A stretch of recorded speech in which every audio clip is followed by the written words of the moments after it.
to save homes in the area. We'll provide you with updates on the fight.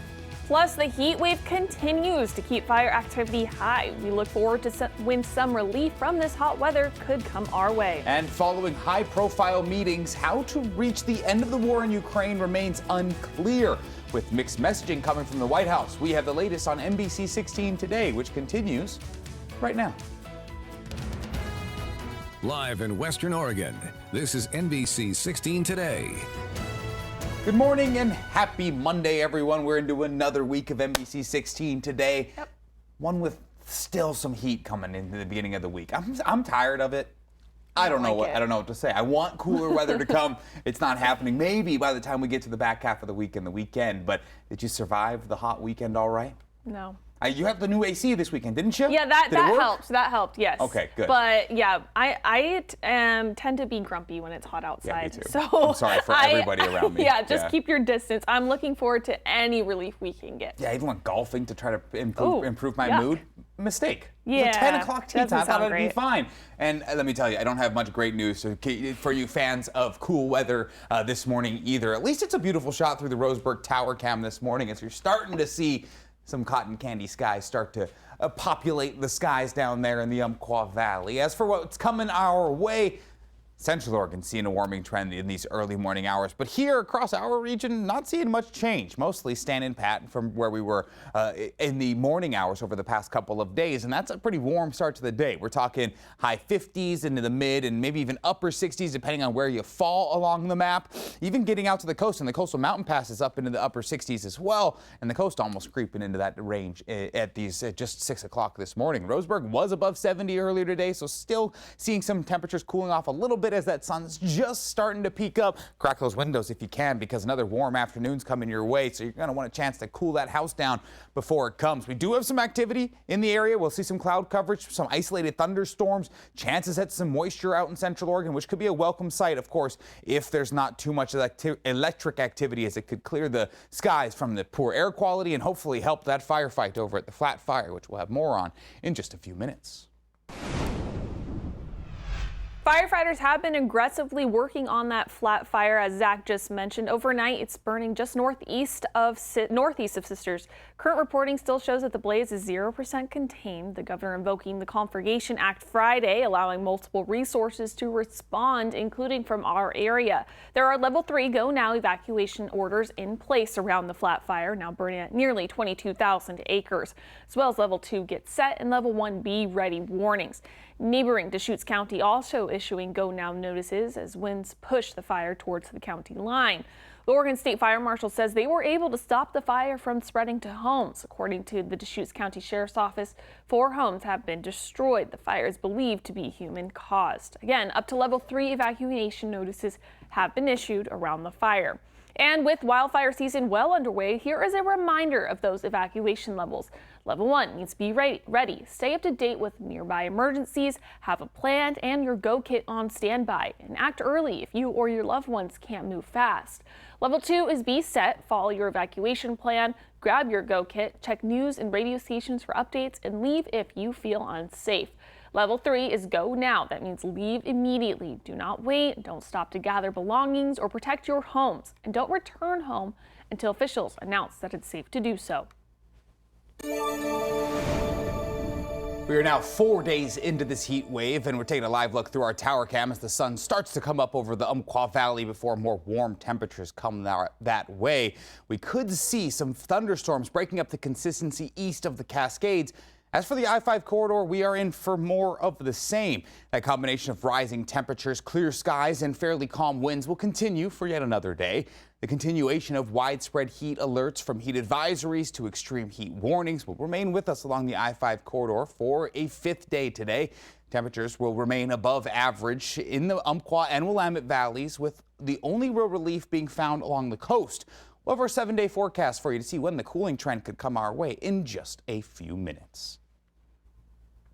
Every summer we see heat-related deaths and heat-related illnesses, and it's kind of like the silent killer, I like to call it, because it can feel like something that's easy to ignore, and then all of a sudden it's a problem for certain individuals. With this intense heat on the way, we're speaking with officials to find out the best ways to protect yourself from heat-related illness. Vasily Varlamos from our Salem Bureau speaks with officials who say heat-related illnesses can sneak up on you. Extreme heat is still the #1 weather-related killer in the United States. Weather and emergency officials warning Oregonians about the dangers of this upcoming heat wave. While everyone's at risk of heat-related illness, older adults, infants, those who work outdoors, and unhoused people are of top concern. Officials say it's important to know the signs that something is wrong and to step in if someone is showing signs of illness. If you start feeling nauseous or dizzy or lightheaded, get out of the heat, go inside, drink some water, sit for a bit, maybe take a cold shower and cool off until you feel normal again. You don't want to get to the point where you're past heat exhaustion and you're in heat stroke, because heat stroke is actually a medical emergency. Erin Zeiset with the Oregon Department of Emergency Management says to call 911 immediately if someone is showing signs of heat stroke.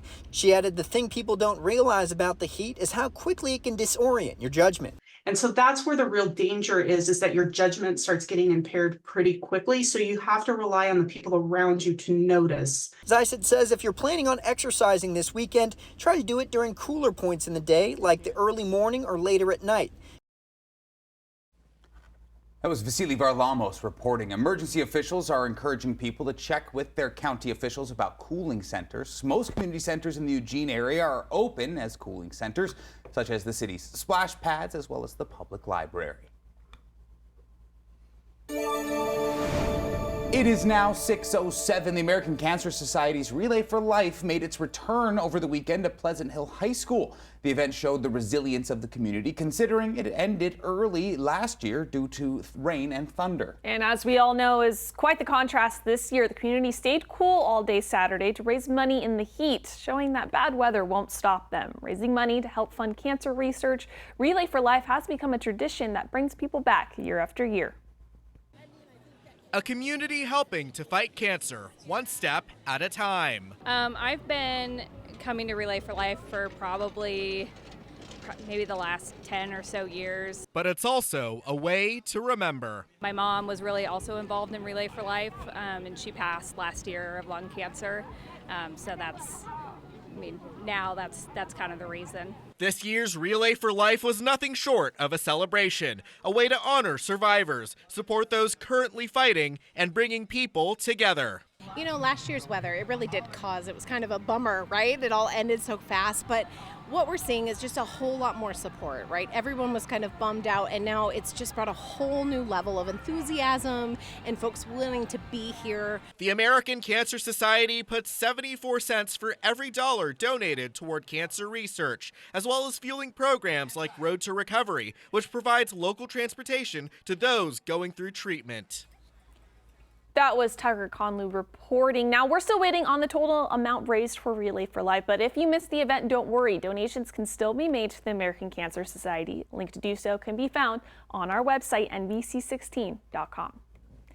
And Zach, I've been to a few Relay for Lives in previous years, different locations, and everyone I go to, you just feel an overwhelmingly sense of positive community. You know, everyone's there, a lot of people for personal ties. It's a great event. It's a great environment to be in, and I'm glad, they beat the heat and still went out and supported the. Like you said, a lot of personal ties. Everybody I know has been touched by cancer, so it's a chance to take some action, instead of being defeated by the illness, to take some action, go out and support those who are then struggling with it. If you know what it feels like to go through that process, be able to offer a hand up for someone in your area. Yeah. It's a priceless opportunity.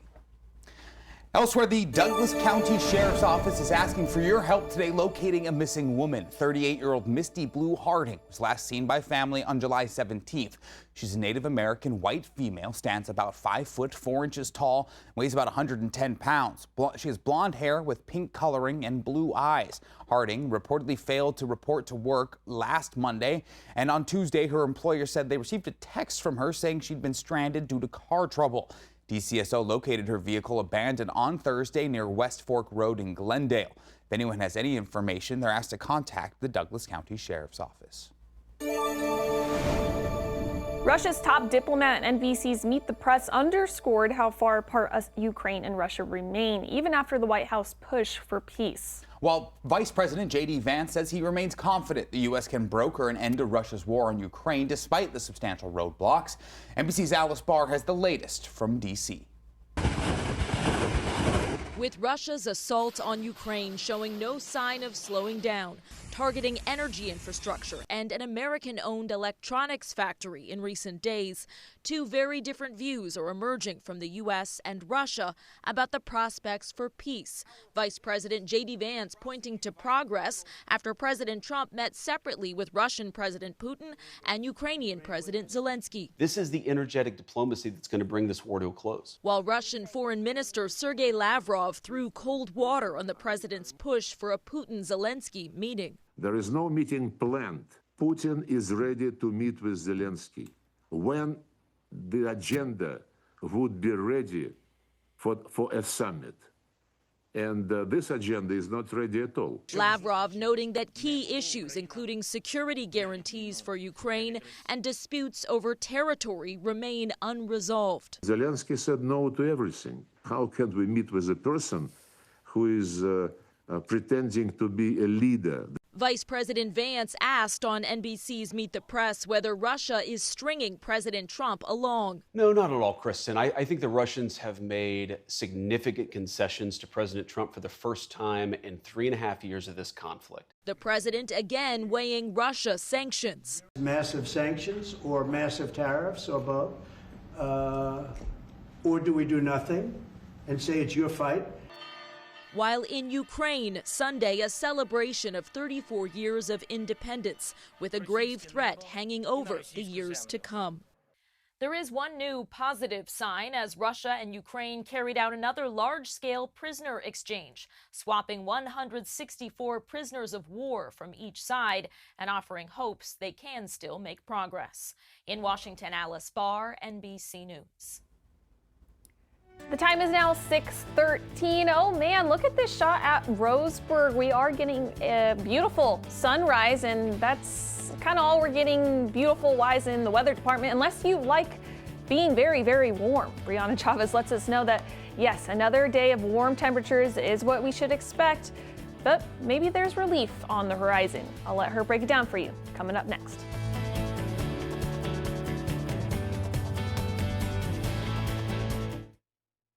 Track storm.